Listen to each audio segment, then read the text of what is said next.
Hey everybody, this is Ryan, and welcome to another episode of Terraria Interviews. And I am lucky enough to be joined by Omnir, the creator of Omnir's mod packs. Say hey, Omnir. Hey guys. Alright, so I have just been dying to ask you a lot of questions, and thank you so much for taking the time to do this. First of all, did you do a lot of modding before you dove into this? Do you have a background in modding? Nothing that was really ever public. I began with Tiberian Sun, because I wanted my own character in it with long hair. No one does that for any game. So what I decided to do is there are 400 frames I had to edit, and that's what I had to do. And so that's where I began. Then I went to Final Fantasy Tactics, but Terraria is the first real public mod pack I have ever done. And it is the biggest project I've ever done, nor also that I've ever seen. At any point, did you ever stop and say to yourself, hey, maybe I shouldn't pick two massive games. Maybe I should pick something smaller?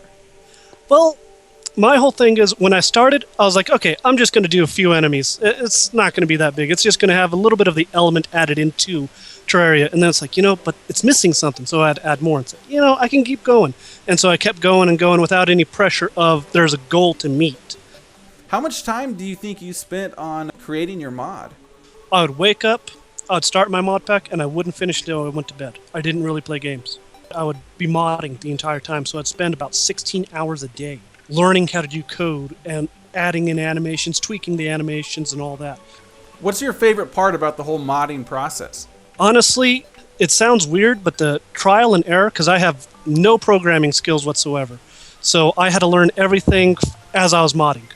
Seeing, how you put together code and how you enter code and see it actually come out as you had wanted it to come out. There's obviously a lot of art and style that goes into it. Do you have a background in that at all? Not much, other than doing, I loved doing art growing up, but we were poor growing up. So what I would do is I'd get paper and I'd draw on it, and I'd cut them out, and that was basically my action figures. So, I had real action figures at home. My older brother would always go to the hospital. You can't take action figures there because, kids are going to steal them. So I'd take what I called paper cutout. But it wasn't until I was about 16 that I really started changing my art style. When you add new enemies, new bosses, or just new lower enemies or weapons, how do you go about balancing everything? It's tough because Terraria has a weird understanding of balance. Melee seems to be more, get the little guys out. Whereas you use magic and range to get the bigger bosses. But I really don't like that concept. I would go through different playthroughs with different classes. And I would actually do hardcore mode to see if I was too powerful or if I was too weak. I'm sure this is kind of hard, but what is your favorite thing or one of your favorite things that you have put into a mod? Oh yeah, the one that I'm proud of would be Ultima Weapon. Not necessarily his fighting style, but his animation. I am definitely proud of that. I like how it looks. It's got flaws, don't get me wrong, but it looks so 3D in my opinion. But you made that fight so freaking hard. It started out just like, oh, hey, this is easy. Look, I can melee him. So many people have spent so many hours and hours and hours enjoying what you've done. That must be a pretty cool feeling.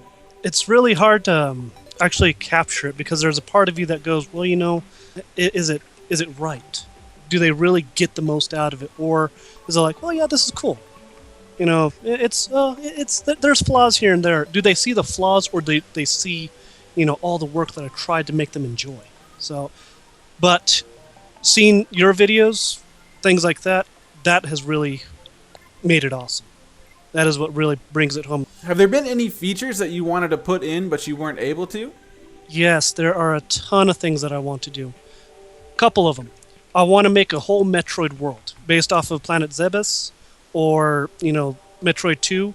I want to create it where you can have biomes like the Chaos Shrine, the volcano, and all that. That might come with the pack for 1.2 when I update my mod pack, and I really want to redo the bosses because they do not feel very alive to me. Are there any members of the modding community that kind of stand out to you? Yorai has been really, really helpful. I mean, he's one heck of a critic, but he has really helped me understand coding a lot. He has really helped out the community. Tim is awesome. That guy has been really awesome, in my opinion. He's taken our content, he's expanded on it, made maps out of it. He's done exactly what I want people to do. I love it. I haven't played his map, but I really want to. My mod pack actually was not supposed to be a mod pack. It was supposed to be resource. People take it and they do what they want with it. But no one really did that. Flebus, he's part of Relogic now.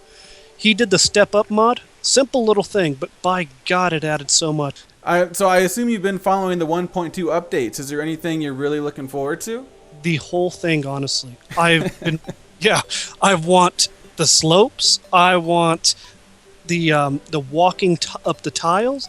I want the waterfalls. I want the new content. It looks amazing. So when you created the all-powerful spell we know as Bolt 4, was there any point that you stopped and think, you know what, maybe this is too powerful? Yeah, but my whole thing is, I was trying to test it. I'm like, but they have to use it situationally, and I didn't really realize you could just pummel the enemy with it. Whereas fire was more of a, you get people on the ground in a range. Quake 4, however, is more powerful than Bolt. There's a ton of balancing I need to do post 1.2. There's a lot to look forward to. So do you have any big content updates for your mod packs coming? I have at least 12 tile sets ready for Planet Zebes. I have some Metroids done, the different stages. I've been doing bosses for Metroid. So when 1.2 comes out and they revamp the whole thing, I'll have at least graphics done. Do you think it's going to be one of the first mod packs to come out once 1.2 finally drops? I don't think so. I would like it to be, but I'm sure someone's going to beat me, and actually I'm glad to say that. I want more people involved in modding. It's awesome, whether I play it or not, it's awesome to see people create things and put it out there. I totally agree. All right, well, that's going to do it for the interview. I just want to say thank you for this massive thing you have put out there. It is so much fun. It just added hours and hours to the game, and I know it really extended the life. So a personal thank you to you for everything that you've created. And I've got to thank you, because you've honestly been one of the biggest, if not at times the biggest reason why I kept adding more content. I've got to say that. Wow, thank you. No, I'm being absolutely serious here. Thank you. I really appreciate that, Omnir. You're very welcome. Thank you very much for the videos. I love watching them. All right, guys, that is going to do it for this video. If you have anybody you might want to hear talk about their mod or their adventure map, just leave their name down in the comments below. And if you leave a comment in this video, you will be entered for a chance to win a PC copy of Terraria. All you have to do is leave a comment. So that'll do it. Thank you so much for watching, everybody. And until next time, see you guys.